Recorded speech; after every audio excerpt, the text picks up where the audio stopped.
This is Only the Strong Survive, a podcast powered by Con Media, where we dive deep into the world of business, leadership, and innovation. I'm your host, Dan Con, and I'm honored to have you join us today. So, let's get ready to learn some survival skills together. Hey everybody, welcome back to Only the Strong Survive. I'm your host, Dan Con, and we have a great episode for you today. Joining me are Jim and Mike Ring, the founders of Ringbrothers, one of the most respected names in the world of custom car building, as well as automotive aftermarket parts. From show-stopping SEMA builds to innovative parts and collaborations with major brands around the world, the Ringbrothers have built a business that's earned worldwide renown and recognition, winning just about everything you can win in the world of custom car building. We're going to dive into their journey, how they turned a passion for cars into a global brand, the role that marketing and storytelling has played in their success, and what's next for them as they expand into even new markets like sports cars. Jim, Mike, thanks for being here. Thanks for having us. A little preamble for the audience. Full disclosure, we work together, and I've been very fortunate to help you guys out for a long time, and I'm very appreciative of that opportunity, and I have so much respect for both of you and for the business you built and for your family. So thank you for doing this today. So tell us about the beginning. I think anyone who's listening to the show probably has heard of you guys if they haven't met you, but they know about your brand and seen some of your cars. Where did Ringbrothers come from? How did you decide to get into the car building business, and where did it all start? Started a long time ago, I guess. I think we've told this story a few times, but we were the youngest of 7 kids in our family. Grew up in a small town of Plain, 688 people. Probably by the time Mike and I got to the age where we could function, our mom wanted to throw us out the door anyway, because, after 7 kids, it's pretty hard to keep up. We've always, had a passion for anything with gas and oil in it. It started out maybe trying to get an old lawnmower running to, going down and stealing a gallon of gas from my dad and at his gas station that he raised 7 kids with, a small Skelly gas station. We were always into cars. We had cars before we were even of age to drive. I had a 55 Chevy. It was an old rust bucket post car that I welded together and got it in primer. I never did get it painted. I don't know, the car thing's kind of always been in our blood. We've had several of them. A lot of funny stories that come with some of them early cars. I don't know, Mike, what do you think? It definitely started as a passion being young, and then, got a little older. I had to get out of the house. So I went in the Navy for 4 years. And while I was in the Navy, Jim graduated high school, I guess. He went on to work construction. He was a crane operator. He then turned into construction management for a company. And I also worked, after I got out of the Navy, worked for that same company. Jim bought a car down in Chicago, and it was a 69 Camaro pace car. He took that car home every weekend. He would come back from Chicago and work on it, restored it, and sold it. And then he bought a little old car dealership in Spring Green, small, old, basically just a shell of a building. He started doing restorations with a buddy of his and was getting his butt kicked pretty much. The restoration business is tough, and people really weren't paying people to work with their hands back then. Really wasn't any opportunity to really make any kind of money. And then he thought maybe collision would make a little more money, and it did. I think his first job was a police car. So he turned that into more of a collision business. And then in 94, he built a new building, one I'm actually sitting in right now. And I had just had my son Hunter in Nashville, asked me to move back. I bought in with Jim and took it from there. We were really just changing oil, doing whatever it took. We were painting crucifixes to caskets to any collision really, and oil changes, exhaust, tires, shocks, whatever it took. We're very good with the oil changes. We always seem to replace more engines than we did filter. Yeah, there was definitely a few of them. Them employees would come back to you and say, there's an oil streak leaving here. And Jim and I would jump in the car and try to catch the owner before it blew up. But there was a few. Oh, geez. We caught him along the highway, and we just were sick. Just forgot to put the drain plug in or something? The filter blew off. Oh. Put the wrong one on, and it didn't seat. And, that's what you get. You answer the phone or anything while you're doing an oil change. It's distracting, and a lot of things can happen and have happened. So really turned it into more just collision. And then Jim was always one to want to do a little more. So we started building some cars, not what we would call Ringbrothers, but just doing some more than restorations, modifying them. And we would sell them, fix them. Back then, we would take them to a car show and people would say, why did you just ruin a perfectly good 65 Mustang Fastback by cutting it up? That's kind of what we did back then. And it's amazing how years later that caught on, and every show you went to, everything was cut up. Well, I want to talk about that too. So the oil change kind of mechanic auto body, was that Speedy Peas? Was that what that was? That was Yeah. EPs. Because you guys still use that as an operating name, right? Like is Yeah, it somewhere in there? it's still our real operating name, Classic Auto Body and Speedy Peas Inc. What is Speedy Peas? I've always wanted to ask you that. Speedy Peas. I had a peeing problem when I was a kid. I'd pee all the time, just all the time. And hell, we could play football in the park, and I'd be running for touchdown, and I'd be pissing my pants at the same time. Okay. So there was a guy that lived on the block. He was one of the deal boys, one of, I think, 10 or 11 kids. And he said, that guy's so fast and he pees his pants, we got to start calling him Speedy P. So that name kind of stuck. The ironic part about all of that is now that I'm old, I can't hardly pee at all. So, right.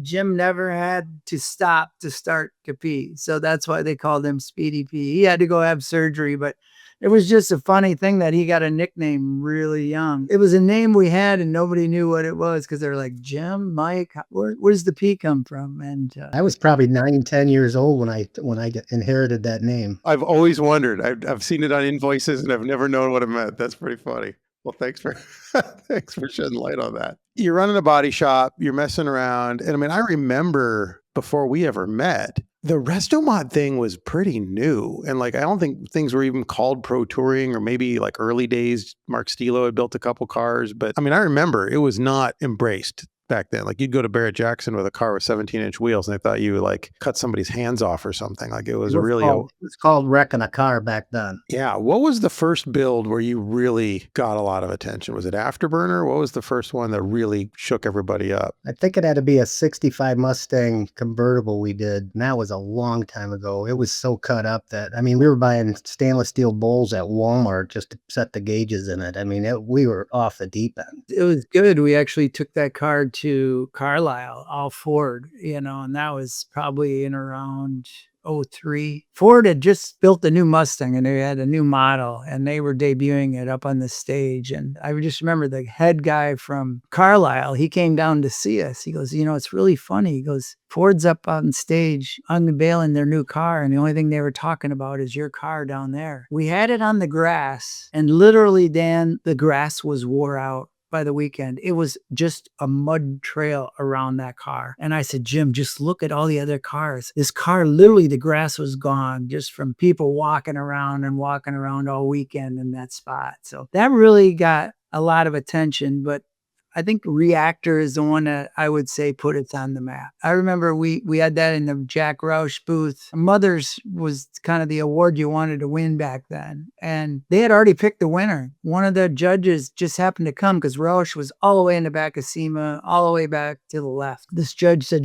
to the other judges, did you guys see that Mustang? They said, no, what are you talking about? So they come back and looked at it. They had to change who won. So we ended up with so that was pretty cool that they actually told us that they had picked a different winner and then saw that car and then said, oh, no, this is the one. Well, I mean, even those early builds, you guys were, I mean, you talking about going to Walmart to buy stainless steel bowls. You were always pretty innovative with materials and adding all sorts of interesting elements and things. I mean, to this day, now you guys are at a different level, but like I remember the recoil looking inside of it for the first time at the interior and instead of a carpet, I don't know what that was. It was some sort of like industrial material of some sort, like foam or something he put down there that was really interesting. And I think your material use, no one had ever seen anything like that before. So when you started showing up to shows, what was the reaction? Were like the old white sock guys pissed off or did people embrace it? I mean, obviously the brand has grown a lot. I mean, you kind of created an entire industry, but in those early days, was there pushback? Were they telling you to get out of here or were they digging it? I mean, probably as many people hate it as they did like it. And I think Mike said this years ago. He said the reason they don't like it is because they've never seen it before. And it seemed like for us, it seemed like if we did something and it didn't go over very well, we seen it 3 years after that. And then all of a sudden it was the rage. I always thought that was kind of strange how it takes time to be accepted for anything.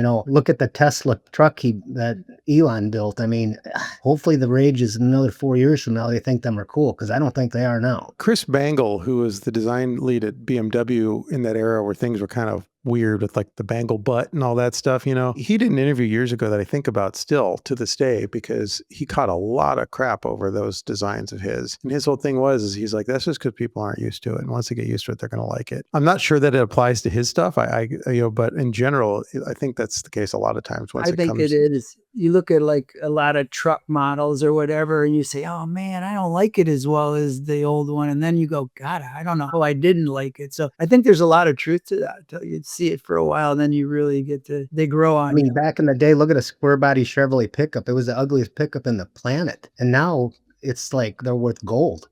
Yeah.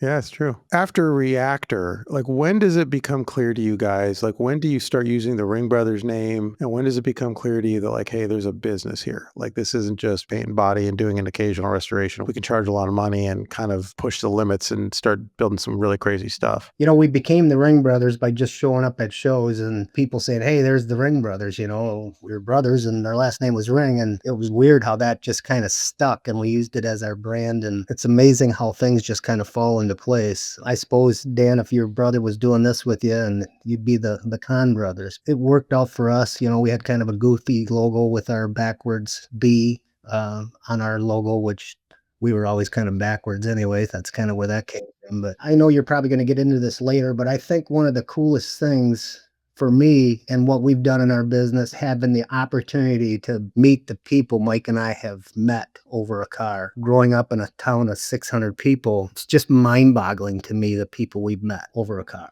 Great people. If there's any advice for anybody else, and I made this mistake early, but you have to treat everybody with respect. It's very important that you always do what you say you're going to do. And sometimes that becomes really hard. Going back to the people, it's just mind-boggling who we've had the opportunity to meet over a car. Became friends with, and even the owners of our cars. It's amazing how many we became really good friends with.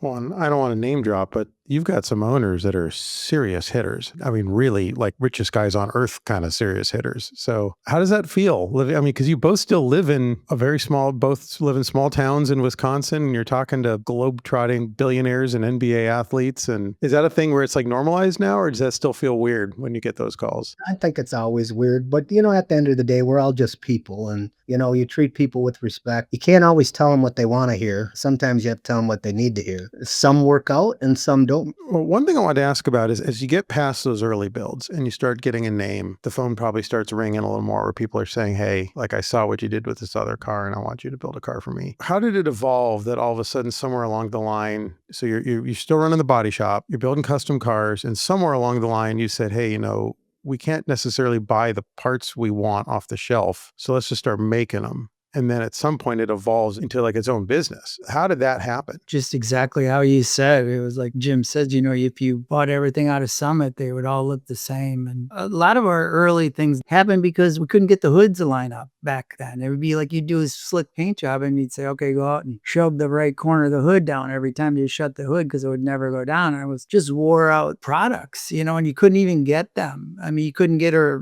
reman one that was any better than what you had. So we started just building stuff for a reason, not just for looks, but honestly for a reason. And then we tried to make them pretty, and then it just became people would want them. Like you said, they can't afford maybe our car, but they could afford parts of what we do. And so a lot of our products were developed over the years on different builds we've done. And one thing about our products is we use them and know how they work. And I really feel we give good service because of that. We're not just making something out of billet or copying somebody else's product and putting it out there. We use our products every day. So I think our customer service makes us that much, ahead of a lot of other people out there because we do know how they work. And made right here in our facility. I was going to mention that you're not probably all that worried about tariffs because you're making them all right there. Yeah. But and because we're fortunate enough to work with you, we interact with your customers on the part side on a regular basis, like every day. And that's totally true. It's not just like a talking point. Like we get that feedback from people. A lot of times it's some 25-year-old who saved up for 6 months to buy a set of hood hinges for a C10 or something. And that's exactly what they say. They'll send us a DM over social media and say, I've always dreamed of one of your cars. I'm never going to have the money to buy one of your cars, but that's why I'm buying your parts. And I think that's a cool business model that, they feel good about buying a product because they feel like they're buying into your brand a little bit, which is pretty neat. Obviously, we can talk about where, Dan, you've been a huge part of where we're at today. And we're here to talk about you guys today. No, but I mean, it's all been, but that's where it's taken us. From when you came on, it really kind of put us on another trajectory. I mean, look at us. We go to SEMA, we're prepared. I mean, I don't want to just sit and brag, but when we go, you got people lined up. Look at the marketing we've gotten. And I always tell my other friends in the business, there's car guys that build way more expensive cars, way bigger cars, but it's like they miss the boat every time. It's like we've been showing them for how many years? 15 years or so to come prepared, do your photos up front, get things ready. The world's changed. They're not going to come shoot your car and do all this. You really helped put us on the map, and it's Thank you. You guys do the hard work. We just have a megaphone. But thank you for saying that. One of the things I did want to ask about is, and I'm curious if this has been consistent all the way through, if this has evolved over the years. We've talked about this a little bit, but we've never really got all the way into it. How much back and forth is there with the customer? If they call up and say, I want a bunch of weird shit on there, I want a neon green car with purple polka dots or whatever, like, do you let them, I mean, obviously they're the customer. At least from my perspective, it seems like you guys have a lot of design control over your cars. So are you looking more for a customer that's willing to kind of trust you and trust the process and just end up with something cool? Because I know like with some builders, it's kind of like, look, I'll build you whatever you want. Just tell me and I'll send you renderings until we're all happy. But it feels like you guys retain a fair amount of trust and control with your builds. How does that work? Some of it goes both ways. That recoil Chevelle, Chris McVie, wouldn't mind if me mention his name, but he said, I want metal seats in my car. And, he kind of threw the line in the water to let us pick it up and take it from there. But it was just weird how some of them ideas come about. Obviously, a lot of them come from our team here. Obviously, Gary Regal's a big part of that. But sometimes they just say something that catches you just right, and it ends up working. But a lot of times, you're right. We do, we're a little older now. We can pick and choose. We've had some crazy, like I can't even explain how crazy of renderings that they wanted us to build. Literally, I swear I keep using this. It was Hitler and Willy Wonka came up with a design. They wanted us to build it. I mean, it was like a 4-tired rear chariot looking crazy thing. That's like some kind of Ed Roth thing. They'd probably seen our Winnebago. That's why they come up with all that weird stuff. I don't know. As builders, you get a little older. One thing about us, Dan, is we've never been one to feel like we need to take every job. If you look at us, we seem to get a lot of them out the door, but we don't have a lot of them in the shop. You come into our shop, there's no other cars in here but what we're working on. And we never seem to worry about the next one. Over all these years, we've been lucky that they've worked their way into at the right time. Why that is, I don't know, but I just can't imagine being a shop that has 30 cars. Your shop rate 2 years ago was X. Now it's Y. What cars are you going to work on naturally? Obviously, the ones you just signed with the higher. I think we've learned it's okay not to pass some up and now be more choosy on what you really want to do. It's been good for us to not be stuck in an old job at an old rate because your employees still, they go up every year and so is everything else. As you guys get older, how important is it to you that you're both personally excited about a project? Is it like constantly looking for something that turns you both on, or is it more like, hey, this customer called and he really wants a 69 Camaro, and okay, I guess we're doing another Camaro? Does that play a role? I think it's kind of fun that you get customers now that actually ask you what you want to do, what you want to build. That's kind of interesting to have somebody come up and visit you and ask what you want to do. I find that kind of flattering, actually. They just want to build something. They don't really care, even whatever you tell them. And that's where the Aston Martin we're doing came from. He said to Jim, well, what do you guys want to do? And we've always said we'd want to do some type of European muscle car. So he literally Googled European muscle car and the 1971 Aston DBS popped up. He bought one the next day on Bring a Trailer. And yeah, I think we talked to him on Friday and he had the car to us by Tuesday. So sneak preview to the people listening. I think this might be the first time we've talked about this Yeah, it is. On a podcast anyway, that car is debuting at Monterey Car Week this year. So that's a new venue for you guys at the Quail. Yeah, big time new venue. I'm super excited. I think I'm giddy about this thing. It's been good for me to revitalize, and this thing has taken us, don't you think, Jim, just tenfold of what we've ever done as far as the technology and the amount of work. It's really fun, but scary at the same time. Well, speaking of passion projects that kind of stewed in your brains for a long time, I like a lot of your builds, but I do think that there was some feedback coming from the SEMA community at one point that's like, okay, here come the Ringbrothers, another Camaro or another Mustang, and that's okay, right? Like you built some pretty crazy stuff, and then all of a sudden, and I mean, I knew because I'm fortunate enough to work with you guys that you had this other thing sitting in your heads for years, waiting for the right customer, and then you show up with Enyo and like exploded everything. Explain to those listening who don't know, what is Enyo and where did that idea come from? It's a 48 Chevy pickup that possibly could have ran over the top of a Formula One car at one point. You know, it was way off the deep end. Another owner that basically just let us have full reign, and he wanted an expensive rat rod. And that's a hell of a rat rod. And for those listening, if you don't stop for a second and Google it, it's going to blow your mind. It's not a rat rod. No, it's definitely not. And you know, what's funny is that guy lives in Milwaukee and he drives that thing with those race slicks all the way to Elkhart Lake and back, and just on the street. Yeah. Oh yeah. And he drives that thing. He's just loves it. Crazy. I mean, you can see the roof line. You can see the pickup in there, but I mean, it's literally like Jim said, it's an F1 car. It's got what, 1,000 horsepower or something like that. Yeah. Normally aspirated, just all pissed off motor. It's crazy exhaust, crazy aero, crazy rear suspension with all sorts of fans and radiators. I mean, it's the wildest looking hot rod I've ever seen in my entire life. And that was another one that, going back to our earlier conversation, that a lot of people just looked at it and they didn't know what to think, good or bad, I guess. If I remember, correct me if I'm wrong, but if I remember, you guys kind of wanted to build that thing and had to shop for a customer, right? Like it wasn't the customer that came to you and said, I want to build this Chevy pickup. It was, you had this kind of idea and you had to find someone to say, yeah, okay, I want that. Kind of. I mean, again, he's a very wealthy man. Wealthy men can have expensive rat rods, and he still today calls it his rat rod. That's awesome. Well, it actually started, Dan, with, he was big into like Lake of the Ozarks. Like the poker run, like big powerboat type stuff. He had big, 200-mile-an-hour boats, and it had the big twin supercharged. Well, one of the motors that he had in that boat was twin supercharged Hemis that were like, God, I don't know, 700 cubic inch, just massive motors. Twin Whipples that were from oil pan to top of the supercharger was 48 inches. And he brought us one of them motors and wanted us to build the truck out of that. Well, that truck we built's only 52 inches tall. So you literally could not have looked out a window. You'd had to put a sunroof in it and stand up. It would have, it would have looked like a cartoon, like a rat fink type deal. Yeah, exactly. Bless his heart, Carl Wagner, our engine builder at the time, old Carl. He's like, they got a whole goddamn lake and they can't cool that son of a bitch, and you think you're going to cool it in a truck? It ain't happening. So we told him that we just couldn't make it work. And then he ixnayed the project. He said, then I'm done. I'm not building it. Oh, that's a bummer. And then what was it, a year later almost?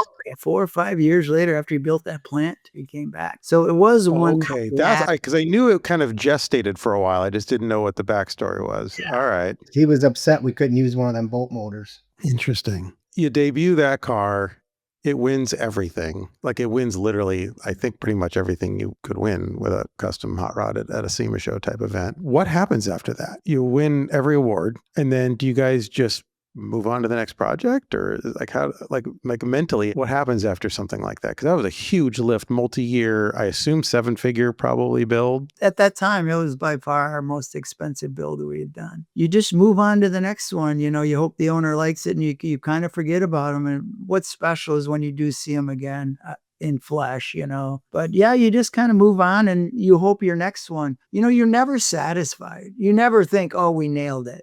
We've never looked at one and go, oh yeah, that's the end all. And I think that's what keeps you young and keeps you wanting to do the next one, is to just make it better. And haven't hired a lot of young people. They're much more techie than Jim and I, and have really pushed us to look at other avenues and ways to do things. And it's really fun. I mean, these young people really keep you on your toes. And we've got some amazing young people. We've lost people over the years, but it just seems like we've always just landed another one that's maybe even pushing us in a better way. So even if you don't have a spot for somebody and they come in and they're going to be good, you make a spot for that person. And we did that, and it's really paid off. I'm curious, as two very creative people, I mean, I've made this analogy in the past about you guys, that I think your current custom car builders are kind of our current artists. And you occasionally get someone that's like a Medici that comes along and wants to fund artists because they can't maybe be one themselves, but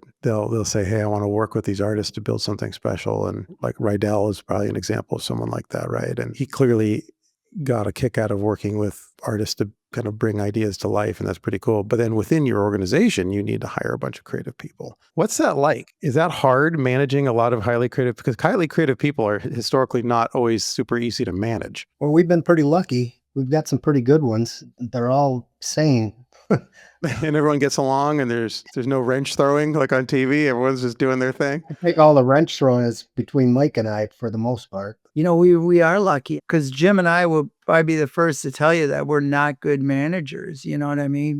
We're better friends than we are manager because we work right along with them. It does make it a little more difficult sometimes because you look at them as just an equal in every way. So when you have to have hard conversations, it's that much harder. So probably not good to put yourself in that situation. But you got to remember, we like working. We don't want to be the boss that comes out and looks at the project. We are with them every day. But that's also something I've seen firsthand with my own eyes, is I've seen you under a dash, Jim, wiring a car. And Mike, I've seen you out there literally color sanding a hood that you just sprayed. I might be wrong. You know more car builders than I do, but I don't know if there's a lot of car builders that are at their position in the industry that you guys are that are still out there block sanding panels and building wiring harnesses. I think there is, but it's all part of the game. They're probably younger than us. Yeah, no, it's what we want to do. You get older, and that's what I want to do. I want to be less. I mean, I like working with the customers, don't get me wrong, but it's nice to have the girls weed out. I mean, in this business, it's crazy. You'll get people that say, I want to build 4 cars, and Foos is doing 2, and Troy is doing 1. And God, you Google Earth them, and it's a trailer house in somewhere. And you're just like, you got to be kidding me. I've never seen anything like it where they just want to talk. Waste your time. Oh, you mean these are like fake customers? Like they just Oh want my God. I'll bet you Nancy's got, for every one we get, I'm not exaggerating, I'll bet you there's 80 that are just total ghosts, just want to talk about their dream and will play you. I mean, we get people from prison sending us letters on what they're going to build when they get out. I never thought about that before, but it actually kind of makes sense because you guys are kind of, you guys, the Gerbers, Kindig, like you're kind of the car industry's celebrities, right? And you hear movie stars talk about that kind of stuff all the time, where you get like some lonely dude who watched all your movies and he decided that you guys are best friends now. And so I get it. We had a guy come here and give us his flag that he flew over Afghanistan during Desert Storm, and I had no idea why. I mean, I today still don't understand that, but yeah, but that's cool. And he was probably sitting in a rack somewhere reading a car magazine, and you gave him something to take his mind off of a pretty challenging situation. Come here and do that. It was just, what an honor. Yeah, but you guys also, you've got some cool fans too. Like you got this, I think, are they New Zealand, like Kiwis or Aussies that like do that like tour across the country? And every year they come by, yeah. A year ago we were in New Zealand and Australia at this time. And again, over a car. We built Greg Murphy that yellow Charger we did for him, and he found out we were going as far as Australia and said, you're coming this far, you're coming to see me. So we spent 2 weeks with Greg. And then 2 weeks in Australia to do that Motor X show. And again, all of them people we met through a car, which is crazy. So would you say the people is your favorite part of it? It is for me. And some of them become really good friends. I mean, crazy. That's really cool. Hey, everybody. If you're interested in marketing, technology, the future, and how to grow your business, I've got something interesting for you. Over the last few months, we introduced a new concept called the Con Media Growth Garage Lunch and Learn. And what we do is once a quarter on a Friday, we offer a 1-hour free webinar where we bring in a subject matter expert just to talk about a topic that is really relevant to your business, to marketing, to sales, and to growth. The first one was actually based on my book, The New Rules of the Road, How to Navigate the Rapidly Changing Marketing Landscape. And it was sort of a holistic look at all the changes that are happening in Marcom today. That one went really well. We had several hundred people attend, and we actually bought lunch for the first 25 people who signed up through DoorDash. And everyone seemed to really like the concept. And if you would like to hear that one, we recorded it and we're happy to share with you. The second one we did just happened a few weeks ago, and we brought Krishan Udvadia, our own head of digital marketing here at Con Media, to talk about everything related to the digital paid marketing funnel. So paid search, paid social, remarketing, anything involving sort of direct to consumer paid ads. Again, it was a really, really great hour. He did a great job and we got great feedback. That is also available for free if you would like to get a copy of a link to download it and watch it on your own time. And now I'm here to announce the third Con Media Growth Garage. It's going to be a really good one. It's August 22nd at 11 a.m. and the subject is AI and how AI is changing SEO or search engine optimization into search everywhere optimization, and how AI is having an immediate impact on search, on web traffic, and how you can get your brand or your company into the AI recommendation engine. It's going to be a really interesting conversation. Once again, we'll buy lunch for the first 25 people to sign up, and we hope you can join us August 22nd at 11 a.m. If you want to learn more, or if you want to get a copy of either of the two past Con Media Growth Garages, just go to conmedia.com, KAHNmedia.com, or email us at info@conmedia.com, and we're happy to help. Thanks, and back to the show. I wanted to ask you guys about technology because I think there is a stigma in the general public about SEMA and hot rodders, and they think we're sort of like anti-technology. And certainly, I mean, I get like the EV thing is sort of a weird one. But one thing you are known for, and like I mentioned Rydell earlier, and you did a pretty crazy build for him, is that you guys do actually incorporate a lot of modern technology into your builds. So how do you approach modern cars, technology? Where do you think the whole car build thing is going? Like what's the future hold? Well, I think Mike and I, like he said earlier, we're blessed to have younger guys that understand that stuff, that wanted to come here and wanted to be a part of this and wanted to build cars and parts and technology. I mean, that's not coming from Mike and I. That's coming from the people that we have here and that we've been blessed to have and to have want to work for us or with us. Yeah, I mean, it's crazy. I mean, it wasn't a month ago. We just bought 2 new 3D printers because we wore the other ones out. And, you talk about technology where you can just print the part and make sure it's going to work before you actually machine it. I mean, there's just so much technology out there. And by the way, I think most hot rod shops have that now because you almost need it. Yeah, that technology is very important. Although when you're old like Mike and I, it's not on your radar, if that makes sense. I could plug one of the machines in and that's as far as I could get. No, but I think what really benefits us to this day, which I don't know other shops have the ability, the collision that we do keep up on. We use so much from new cars, just in the Aston Martin, just the technology. So we built this new Aston Martin. So we built the doors. You got your glass. Can only go down so far. It's got to go down at least to the belt line, right? The glass got to come all the way down. To do that, we had to find a regulator. We're not going to go out and use some aftermarket one you cut up. So we got to find a car that's in. Well, you only got so much room. Well, everything we're finding is too big, too small, wouldn't bring the glass far enough down. So we ended up finding out of the collision while we've been doing this car, Mustang regulators. But with Mustangs, you open the door and the window comes down because there's no frame. And this Aston Martin we're doing has a frame around it. So we couldn't use the motor out of that. So we found truck motors out of a Ford. We needed 2-wire. And we happened to get them out of a truck that we were tearing apart. The back doors on a quad cab Ford.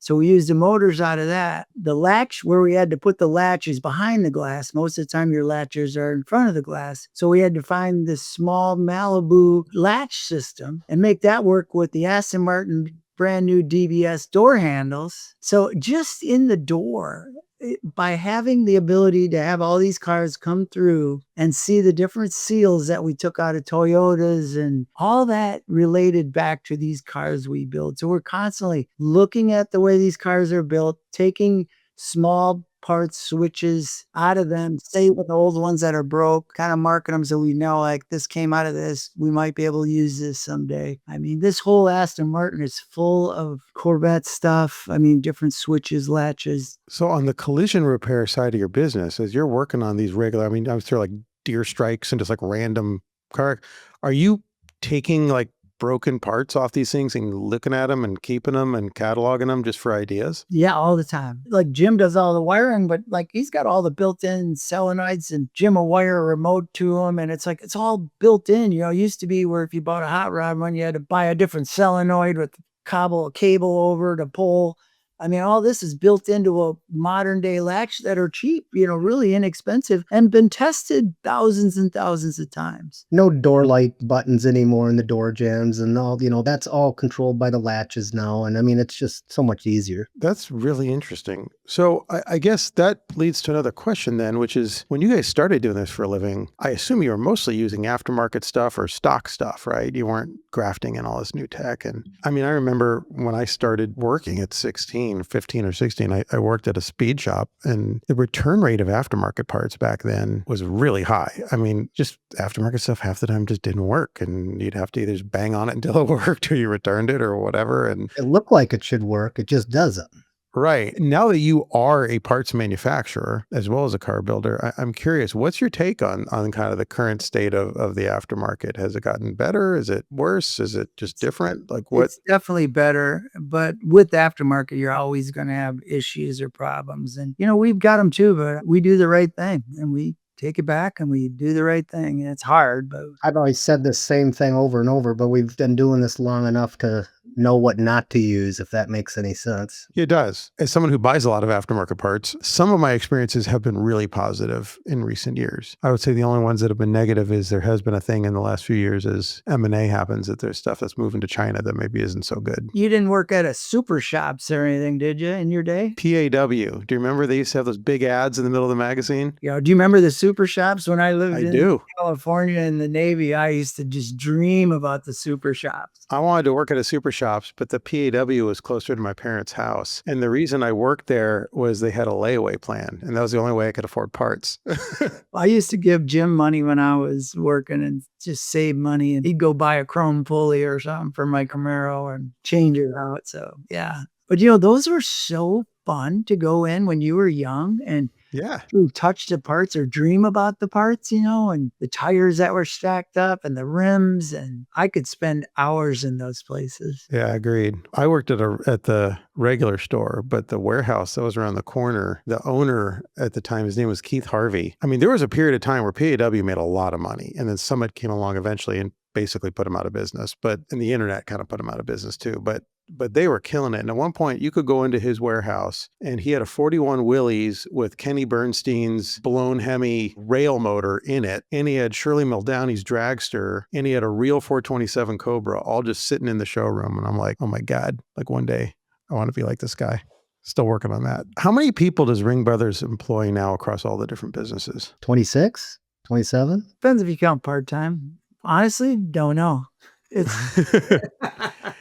Do you try and split your time across collision repair and the custom car builds and the parts business? Do you kind of bounce back and forth? How do you try to, because there's a lot of different moving parts there. How do you manage all of that? Again, we got good people. I mean, Travis pretty much runs the collision side of things. Mike's son Hunter runs the parts side of things. The rest of it is the hot rod stuff. So it's a group effort. I've got a pretty amazing wife in what she does here. I mean, I'm not going to pull punches. She and Michelle do a lot, whether it's keeping Jim and I from the government, you know, making sure everything's tidy there to just a lot of stress. And the girls do so much for us from like I were talking about weeding out people to get to us that just want to talk. But everybody's so important here. And, you know, we're lucky enough to be called the Ringbrothers, but there's definitely a lot of people behind us that make us who we are. Well, and shout out to your wife, Nancy. We work with her almost daily and she's pretty awesome. So yeah, she is. That's cool. I'm curious, do you ever think about, so like at the last SEMA show, you showed up with a pretty crazy Grand National. You showed up with, an unbelievable E-body Mopar. You had a lot of cool builds. At kind of a moment where like G-bodies and Grand Nationals kind of seemed to be having like, I think it wasn't that much longer after that like, I don't follow rap music, but one of those guys had one at a Super Bowl halftime show. And so like somehow there's something going on in pop culture where all of a sudden that car is the car, right? And Yeah. I think his album was even called GNX or something, right? Yeah. Do you worry about like what's going to be cool 3 or 4 years from now when a car debuts, or is it just like you're just building what you think looks cool and then it kind of let things happen? Well, for the most part, we're building what people come to us and think is cool. Not very often do they want you to pick what they're going to build, although we have had that, but it's usually up to the person. I don't think you worry about down the road. My mother always had a saying, if you can get over the dog, you can get over the tail. You just do it and you move on. It doesn't matter. I think we can put our spin on anything that's out there. Obviously, we won't take jobs that we don't feel, but Jim and I both had IROCs in 1986. I think those cars are cool. I'd love to do an IROC, or the 80s cars are cool. I mean, there's some really cool 80 cars, Japanese included, or been talking to a lot of other builders lately, and there's going to be a lot of European cars coming out very soon, which I think is going to shock a lot of people. I think a lot of guys are the same with us. They just want to do something different. And for us, it's a lot easier to do something when you don't even know. Like if somebody told me a 71 Aston Martin DBS, I wouldn't have a clue what it was, what it looked like. But how cool is it to take a car that you know nothing about and just have it plunked in your face, and you just look at it and go, what is ugly about that car? What can we improve on that car? It's a lot easier than doing a Camaro over and over, a Mustang over and over. If somebody just brought you something and just say, what would you do different? It's almost easier in a way. One of my favorite cars you ever built was Adrenaline, the Pantera. Just because at that time, I don't think anyone had ever seen anything like that. I mean, since then, and to your point earlier, there's been a lot of custom Panteras since then. I don't think I ever saw one before that point. Maybe someone to stick a spoiler on it or something, but not what you did. It's just letting people know out there that it's okay to go after a non-American car, right? We are putting a Ford power plant in it, but Ford worked with Aston or owned Aston Ford owned them for quite a while. You talk about doing other cars and different cultures, and we were just talking about Australia. I was floored going to that car show down there of all the 4-door vehicles that them guys do. It was just mind-boggling. There was more 4-door cars there than there was 2-door cars. And I just thought that was strange. That's what they have, right? That's just what's available. But I finally got it when I was there.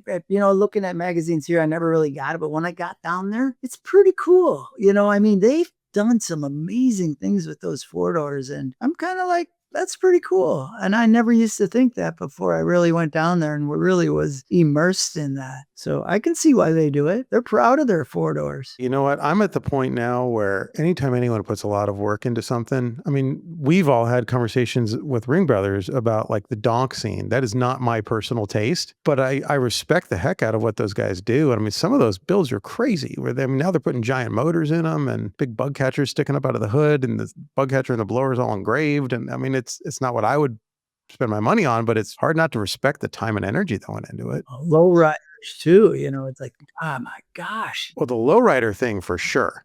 The paint work those guys do is unbelievable. The etching, the mind-boggling. Yeah, I'll throw a plug out there for the Peterson Museum for anyone who's in LA for the next few months before they close it. The lowrider exhibit they have right now, in my opinion, the coolest lowrider in there, it was built by a guy in Tokyo. And it's a 58 Chevy, and they chromed the entire car. So all the sheet metal is chromed, and then they came back and engraved every single panel on the car. And it almost looks like a tattoo. And like, if you look at just the time that must have gone into the metalwork and then to do the engraving, and I'm like, I can't even imagine. I mean, I have to assume just thousands and thousands of hours to make something like that look that good. It's pretty wild. Would you guys ever build a Japanese car? Oh yeah.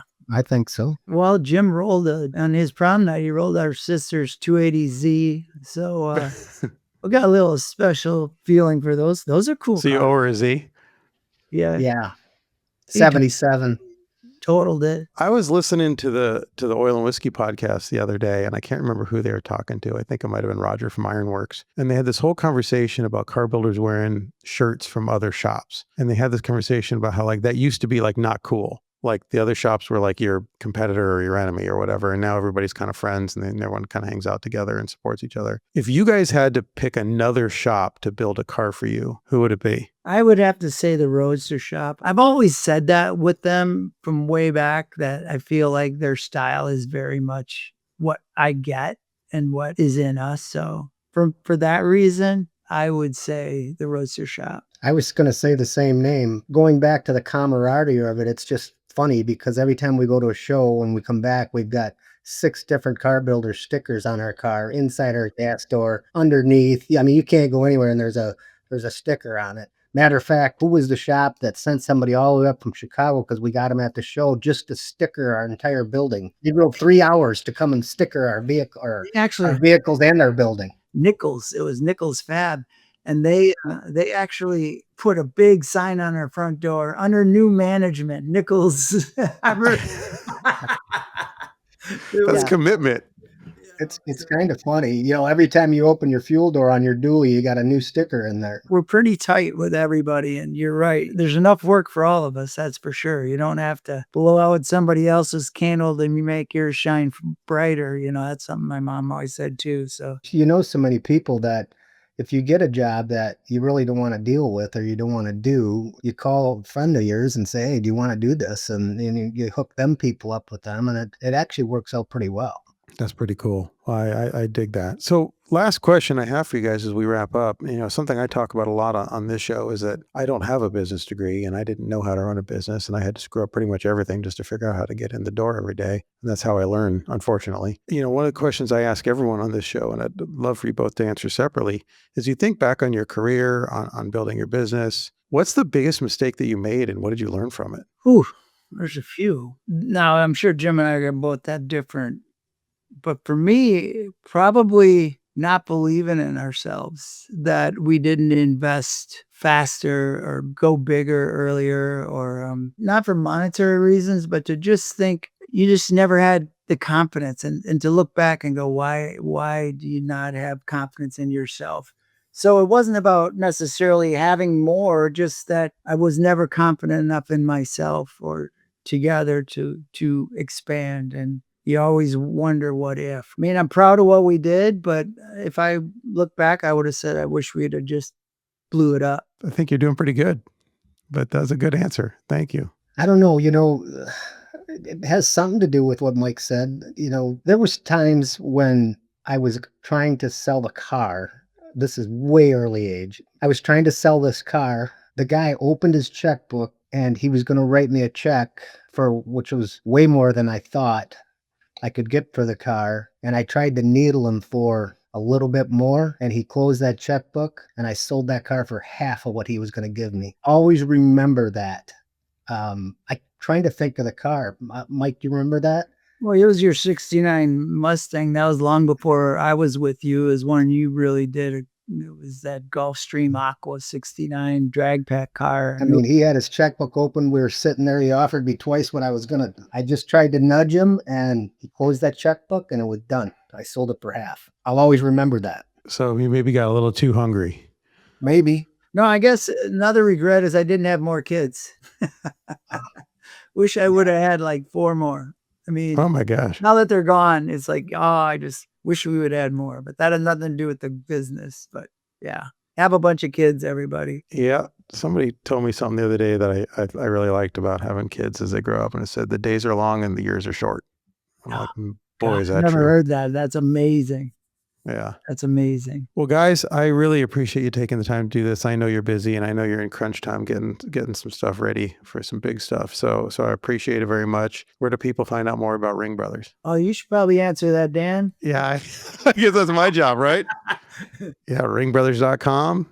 I think check out Instagram and the socials. That's always a fun place to go. And by the way, shout out to Ryan on your team, who Eric over here is constantly coming up with the most off the wall shit that he wants Ryan to do. And Ryan always just says, okay, and does it. And it's made your page pretty entertaining. So if anyone doesn't follow Ringbrothers on Instagram, do it. It's a great page. And when those two get together, it's pretty funny. Eric he's sure been, everybody loves him around here. I mean, they love his excitement. He's a giddy kid. Well, the sun rises and sets for him with you guys. So he's as loyal as could be. I'm excited to for both you guys to see this Aston Martin. I'm really super excited, and hopefully Aston Martin likes it too. That's the plan. They like what we brought. Thank you, Dan. Thanks for having us. Appreciate you guys coming on. That's it for this episode of Only the Strong Survive. If you've enjoyed today's conversation, please be sure to subscribe, leave a review, and check us out on YouTube. Thank you again to Mike and Jim Ring for joining us, and thank you all for listening.